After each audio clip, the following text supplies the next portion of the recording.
घर स्वर्ग कैसे बनेगा? स्वर्ग स्थिता नाम यही जीव लोके चत्वर चिन्हानि बसंत देहे दान प्रसंगो मधुरा च वाणी देवार्चनम ब्राह्मण तर्पणश्च। ये चार चीजें यदि आपके घर में मौजूद हैं तो आपका घर स्वर्ग बन जाएगा। नंबर एक, सबसे पहली बात, आप दान प्रसंग, दानी बनिए, देना सीखो, दूसरों को देने का भाव पैदा करो। नदियाँ समुद्र को पानी देती हैं तो नदियों का पानी मीठा रहता है, लेकिन समुद्र लेता तो है, देता नहीं है, इसलिए उसका पानी खारी हो जाता है। देने वाले लोगों की जिंदगी ही स्वर्ग जैसी मीठी बनती है, और केवल लेते ही रहो तो खारी हो जाओगे, नर्क हो जाएगा। देना भी सीखो।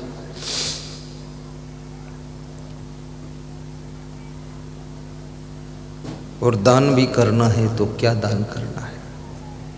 समय दान भी करो। ऐसे तो सभी लोग बिजी हैं, कोई खाली नहीं, लेकिन समय दान, अच्छे कार्यों के लिए समय दान कीजिए। गुजरात अधिक समृद्धशाली क्यों है? क्योंकि गुजरात के लोग सत्संग और धार्मिक कार्यक्रमों में समय दान करते हैं। और जब सत्संग और धार्मिक कार्यक्रमों में समय दान लोग करते हैं तो वहाँ सत्संग श्रवण करने से, धार्मिक कार्यक्रमों में शामिल होने से सद्बुद्धि मिलती है। जब सद्बुद्धि मिलती है तो उस सद्बुद्धि से संस्कार शुद्ध होते हैं, और संस्कार शुद्ध होने से सत्कर्म होते हैं, और सत्कर्म जब होते हैं तब वहाँ स्वर्ग बन जाता है। इसलिए धार्मिक कार्यक्रम कराना भी चाहिए, और कोई कर रहा है तो उसमें शामिल होना चाहिए। और धार्मिक कार्यक्रमों में कोई सहयोग मांग रहा तो देना भी चाहिए कि ठीक है, मैं सहयोग करूंगा आपको, कोई बात नहीं। और कभी ऐसी क्षमता हो कि अकेले ही कराऊं तो फिर पूरा हिमालय पहाड़ अकेले ही उठा लेना चाहिए। सबसे कहे तो शारीरिक सेवा दीजिए, बौद्धिक सेवा दीजिए, आर्थिक सेवा हम अकेले कर लेंगे। क्योंकि तेन त्यक्तेन भुज्जीता कस्य स्वेद धनम, ईशावास्योपनिषद का ऋषि कहता है, त्याग पूर्वक इस धन का भोग करो। ये धन किसका है? अर्थात किसी का नहीं है, मरने के बाद सब यही रह जाता है। इसलिए जीते जी इस धन को, इस तन को, इस मन को, इस बुद्धि को सत्कार्यों में भी लगाइए और परोपकार में भी लगाइए। उसका पुण्य ही तुम्हारी जीवात्मा के साथ जाएगा, और वही पुण्य ही तुम्हें सद्गति दिलाएगा, वही पुण्य ही तुम्हें स्वर्ग जैसी जिंदगी जीने का आगे सौभाग्य प्राप्त कराएगा। समय दान।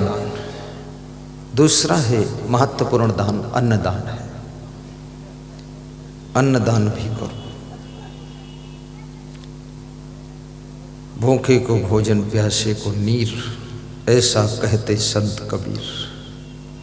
अन्नदान का भी बड़ा महत्व है। आप तीर्थों में जाइए, वहाँ भंडारे चलते रहते हैं। मैं सावन महीने में उज्जैन तीर्थ में गया था तो मैंने देखा वहाँ हजारों जगह भंडारा चल रहा है। लोग अपने अपने गांवों से ट्राली में ला करके सामान भंडारा कर रहे हैं। गांव से भी आए हैं 200-400 लोग, और सावन में जो महाकालेश्वर के भक्त आते हैं उनको भोजन खिलाते हैं। बहुत धूमधाम से भंडारा चलता है। ये भंडारा करना भी अच्छी चीज़ है। हरिद्वार में खूब भंडारे चलते हैं, प्रयागराज कुंभ में भंडारे चल रहे थे, जिसको अन्न क्षेत्र बोलते हैं। नासिक कुंभ में भी भंडारा चलता है। और मैं तो सोचता हूँ थोड़ा थोड़ा भंडारा तो सबको करना चाहिए। भंडाफोड़ तो किसी को नहीं करना चाहिए। भंडारा करो, कुछ नहीं है, 1-2 गायों की सेवा करिए। गाय के लिए भी भंडारा कर दीजिए। चिड़ियों के लिए छत के ऊपर पानी रख दीजिए, जल का भंडारा करो। चिड़ियों के लिए कौन सोच रहा है? गर्मी के महीनों में चिड़ियों का इंतजाम कीजिए। और मनुष्य एक ऐसा प्राणी है जो जगत के, सृष्टि के समस्त प्राणियों की जिंदगी का इसको बहुत बड़ा अधिकार है। अगर ये रूठ जाए मनुष्य तो सभी प्राणियों की जिंदगी को खत्म कर सकता है, और अगर ये खुश हो जाए तो सभी प्राणियों की जिंदगी की रक्षा भी कर सकता है। रक्षक बनो, भक्षक मत बनो। मांस मछली अंडा नशा शराब का त्याग करो। अभी तक जो खा लिया सो खा लिया, कोई बात नहीं है, माफ करा दूंगा मैं, पर कल से मत खाओ। तो कल से मत खाओ इसका मतलब क्या रात में फिर खूब खा लो? नहीं नहीं, अब आज से ही बंद कर दो फिर। मैंने कल एक कथा सुनाई थी कि एक आदमी हरिद्वार में गया और गंगा में डुबकी लगा रहा था। थोड़ा कथा बच गई थी। तो जब डुबकी लगाया तो उसकी माँ ने कहा कि बेटा, गंगा में जब स्नान किया जाता है तो कुछ त्याग किया जाता है, तो कुछ त्याग कर दो। तो उसने कहा कि मैं आलू छोड़ रहा हूं, आलू खाना।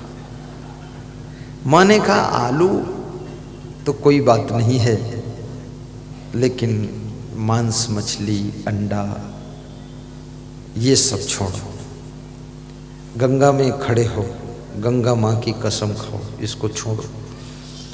माँ गंगा के किनारे बाहर खड़ी है, बेटा गंगा में खड़ा है।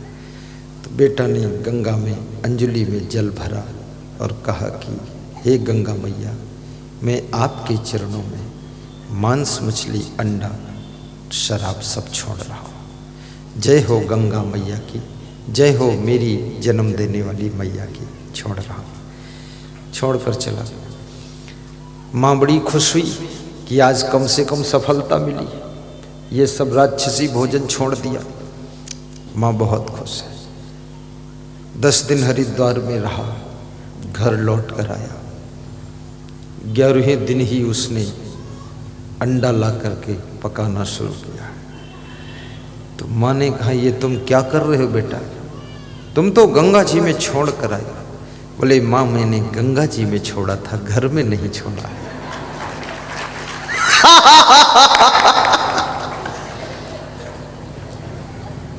ये घर है, ये गंगा नहीं है। तर्क करने वालों को कौन समझा सकता है? जिनके पास बहुत तर्क कुतर्क है, कौन समझा? लेकिन प्रकृति ने मनुष्य को मांस खाने योग्य नहीं बनाया, क्योंकि जो मांसाहारी प्राणी हैं वे जीभ से चाट कर पानी पीते हैं, और जो शाकाहारी हैं वे घूंट कर पानी पीते हैं। जैसे गाय है, घूंट कर पानी पीती है, चाट कर नहीं। इसलिए गाय शाकाहारी है। गाय के सामने मांस रखो, नहीं खाएगी, भूखी रह लेगी 2 दिन, लेकिन जब खाएगी घास भूसा खाएगी। वो शाकाहारी, घोंट कर पीती। लेकिन शेर है, बाघ है, चीता है, भेड़िया है, ये सब चाट कर पानी पीते हैं जीभ से। मुंह तो बहुत बड़ा है इनका, लेकिन जीभ से चाट चाट कर पीते हैं। ये मांसाहारी प्राणी है। और इनके सामने अगर शेर बाघ के सामने आप घास रख दो तो नहीं खाएगा, जब खाएगा वो मांस ही खाएगा। और मनुष्य ये भी चाट कर पानी पीता है कि घोंट कर? घोंट कर। अब कुछ लोग अगर मेरी बात को काटना चाहें तो चाट कर भी पी लेंगे। मनुष्य का कोई ठिकाना नहीं। हाँ, ये है बड़ा खुराफाती इंसान। ये घोंट कर पीता है। गिलास भर दूध लेगा, घोंट कर पी लेगा, गटगट गटगट पी सकता है। लेकिन ये शाकाहारी प्राणी है, परंतु ये मांसाहार भी करता है। हमारा आपका शरीर शाकाहारी की दृष्टि से बना हुआ है, और यदि हम मांसाहार करते हैं तो क्या होगा? मनुष्य शरीर में मांसाहार करने से इस शरीर के छूटने के बाद, मृत्यु के बाद, फिर हमारा जन्म मांसाहारी खाने में ही होगा, जहाँ मांसाहार ही कर सके हम। तो फिर आए हो तुम कहाँ से और जाओगे कहाँ? क्योंकि ये मांसाहार करने में रुचि है और मनुष्य जीवन में संकोच लगता है।